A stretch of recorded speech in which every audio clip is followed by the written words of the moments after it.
Okay, now we are going to be talking about In Praise of Creation by Elizabeth Jennings. And I think the first thing to comment on here probably is the title, In Praise of Creation. So this is clearly a celebratory poem, and one in which Jennings is really expressing her admiration, if you like, for nature.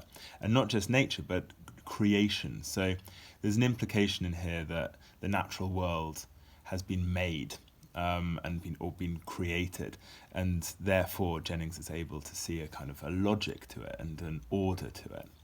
Yeah, and just to highlight the different colours. So anything we've put in yellow is a significant language point that you'd want to make, and anything in blue is a structural point. And make sure to access the top bands in your mark scheme. You want to comment on both. So initially, at the start of the poem, we have the repetition of one in one bird, one star, and the one flash. And I suppose that Jennings could be saying that each individual creature or each individual natural phenomenon is really, really important, and she wants to kind of celebrate all of them and all of their uniqueness. And the repetition of that word one helps her do that. Mm-hmm. Moving on to the one flash of the tiger's eye, because I think this is quite a striking image, isn't it? This idea that the tiger's eye has this sort of light, this energy that really captures her attention. It's fiery and it's passionate, which could, I suppose, link later to when we return to the tiger in stanza 3. And the tiger, again, is described in a kind of passionate way. Passionate way, yeah. But in this case, in stanza 1, it says the one flash of the tiger's eye, and the one bird and the one star, they purely assert what they are without ceremony, testify. So it might be worth looking up this word testify, but essentially it means to give evidence for something. So all of these things are sort of giving evidence for themselves. In other words, there's no question about them almost. They simply are what they are. They are essentially natural.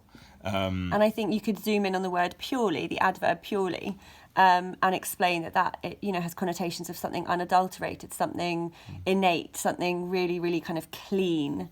So they're doing it instinctively. They're not thinking about what they are, they just are.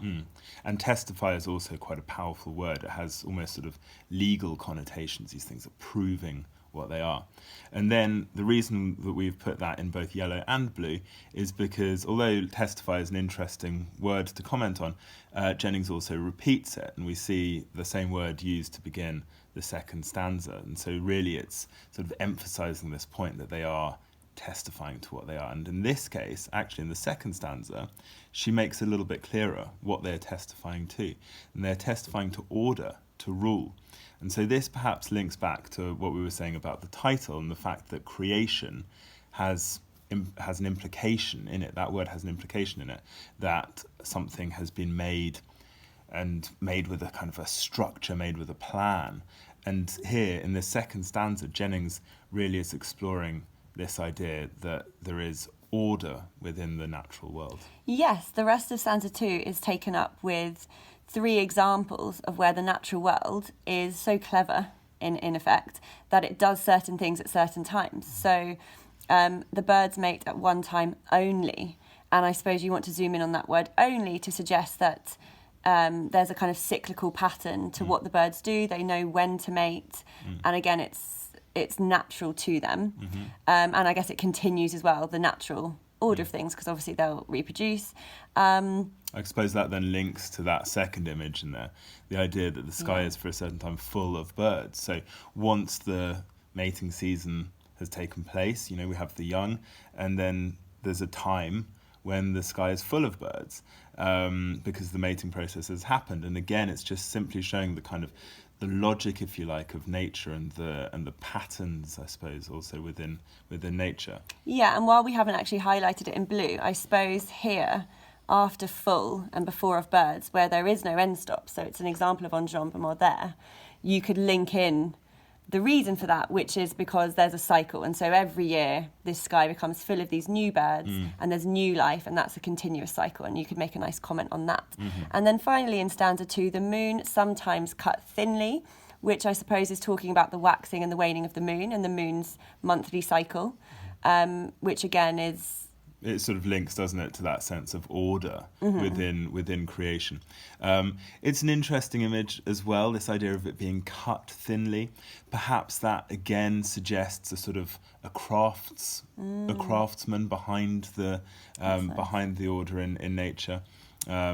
And it's not just happening, it's been cut thinly. And yeah, so I would link that probably back to this sense of creation. Okay, and then stanza 3, we are returning to the image of the tiger, and the tiger is trapped in the cage of his skin. Worth commenting probably on the kind of the rhythm created by that alliteration of the tiger trapped in the cage of his skin. And this is a very, very striking image. I can't really imagine analysing this poem and not talking about this line, whatever the question happens to be. Because it's a very striking metaphor, this idea that the tiger's stripes somehow contain him. He's trapped within this cage. And again, I think we could link that back to this idea of order, something being controlled or restrained, even though the tiger, as we will see later, itself is presented as a very sort of passionate, instinctive creature. There is still this restraint upon him. And he is, as the second line in that third stanza says, watchful over creation. Okay, so again, linking back to this idea of the world being created. And think about the word watchful as well. It's quite a gentle verb, isn't it, to suggest perhaps observation, which I guess contrasts later with what we've highlighted in yellow, resting for the blood to pound, the drums to begin. So you could actually contrast watchful and then that auditory image and that very kind of striking image again of the blood to pound. That's a passionate, fiery, exciting image.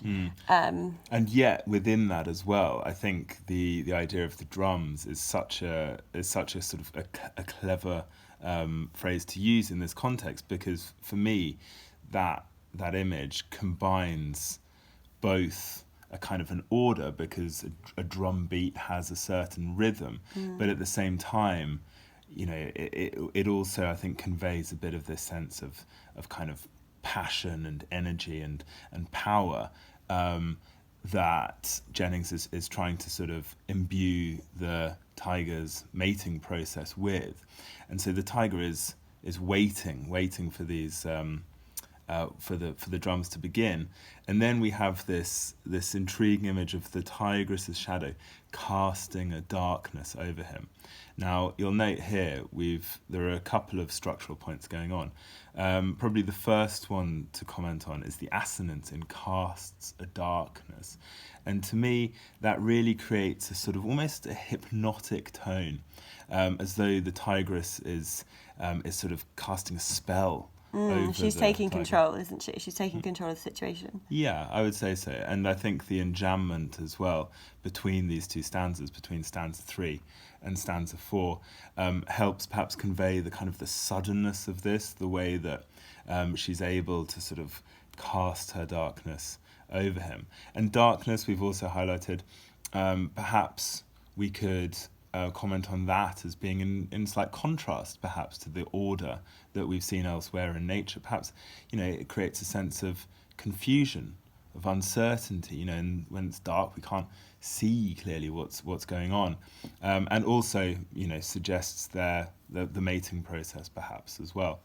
And so she casts this darkness over him, a passion, a scent, and again I think those two words are definitely worthy of comment. You know, passion, the sense of a kind of a lack of restraint maybe, and scent as well, this, you know, this idea of a kind of intoxicating smell perhaps, that sort of drives their sort of their mating and their union, if you like. And then the world goes turning, and we've highlighted it in blue because it's obviously repetition. And I suppose what you'd want to say about the actual meaning of it as well is that by them having this union and by mating, they are contributing to the continuation of their species And of life, and more of life, generally. right? Yeah. And then the season sieves earth to its one sure element, and the blood beats beyond reason. We'd absolutely, as a structural point again, want to talk about that plosive alliteration in that final line of the fourth stanza. Blood beats beyond reason, creating a almost again drum-like. I was going to link it back to drums to begin for sure. And it's highlighting the passion has overcome them. And it's beyond reason as well. Okay, so maybe now we're looking at something that goes beyond kind of simply order within creation, and maybe there's a kind of a passion to it that actually is beyond order, beyond reason. And then the beginning of the last stanza, so stanza 5, starts with then quiet. And I suppose even the word, or that phrase, then quiet, is suggesting a kind of turning point or a change in the tone of the poem. So you might want to comment on that. And birds folding their wings. So the suggestion that something is changing. You know, they're not necessarily filling the sky and flapping around and looking to mate, but time is moving on. And they're folding their wings. It's a very sort of intricate image as well. She's really sort of zooming in and contrasting perhaps with the sky for a certain time full of birds in stanza 2. Here there's a calmness, a quiet to nature, and the new moon waiting for years to be stared at here. The season sinks to satisfied things. And again, we'd want to talk about that sort of sibilant repetition of that. Yeah, it's a very soothing Yeah. end to the poem. You've had, you know, the admiration of all these natural things. We've had this excitement and this fiery passion of one particular creature. And then in the last stanza, everything seems to be finding a kind of equilibrium and a calm, which I think the sibilance stresses. Yeah, it helps to create that tone, doesn't Yeah. it? I think the season sinks to satisfied things.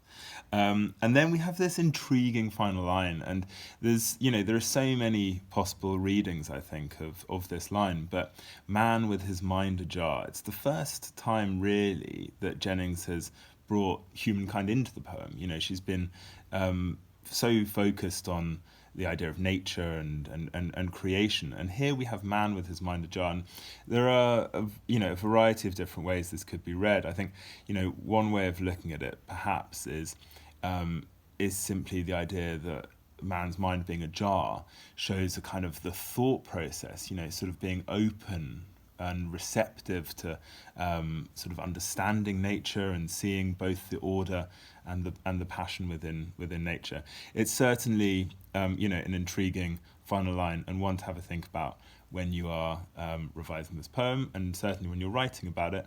Don't be afraid to give a personal response to it. Okay, there is no right or wrong answer necessarily with this last line. Give your interpretation. How does it feel to you? What does it make you think of? What does it make you feel? How does it fit in with the rest of your argument? And one final thing, adding to the final line, remember that the rest of the poem has been quite a regular A-B rhyme scheme until the final line. So a jar and here, it doesn't quite have that same full rhyming sound. So you could comment on why. Why is there some kind of dissonance at the end? What does that suggest about Jennings' feelings? Yeah, that's interesting. I hadn't considered that. Perhaps, sort of creating that slight contrast between man and nature, perhaps. But again, something to have a think about. We hope that was helpful. Enjoy!